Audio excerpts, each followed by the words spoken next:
Greetings from Vigila. Welcome to Boost for the Day. Fear Not, Episode 9. We are living in a competitive world. All of us have a number of enemies who will hinder us as long as we live. Life here on earth is a battleground. Enemies actively work against our success and are often negative towards us. An enemy will use destructive talk with the sole purpose of making us feel worse or to bring us down. Many times, enemies will work to take credit of us, particularly in a work environment. They may also try to stop you from succeeding by silently sabotaging your work.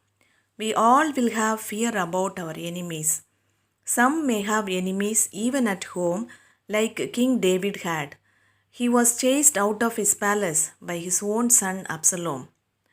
When Israelites left Egypt, the Pharaoh's army was behind them. They were afraid to move forward because Red Sea was in front of them. They were trembling in fear. At that time, Moses said to the people, "Fear not, stand firm, and see the salvation of the Lord, which he will work for you today.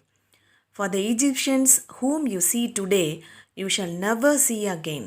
The Lord will fight for you, and you have only to be silent."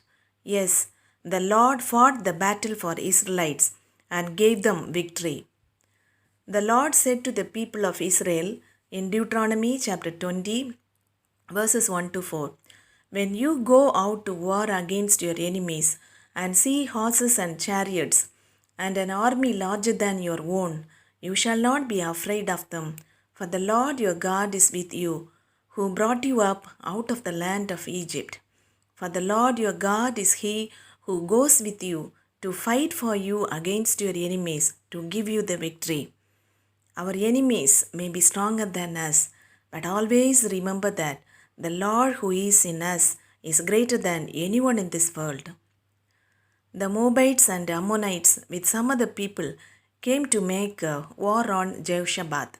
Some men came and told Jehoshaphat, "A vast army is coming against you from Edom, from the other side of the sea." Jehoshaphat prayed to God.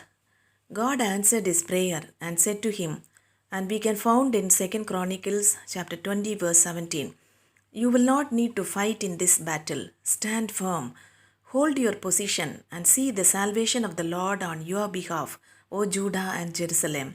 Do not be afraid and do not be dismayed. Tomorrow go out against them, and the Lord will be with you." Yes, God delivered him from the hands of his enemies. Like Jehoshaphat, we may be surrounded by strong enemies. Do not be afraid. Jeremiah chapter 1 verse 19 says, "They will fight against you, but will not overcome you, for I am with you and will rescue, declares the Lord." What is our role when God fights our battles? Be silent and listen. Obey his instructions and do not be afraid. Dear all, God fights on our behalf, constantly shielding, protecting, strengthening, even when we are unaware. We don't have to struggle to fend for ourselves, but he is with us. He will fight for us. God bless you.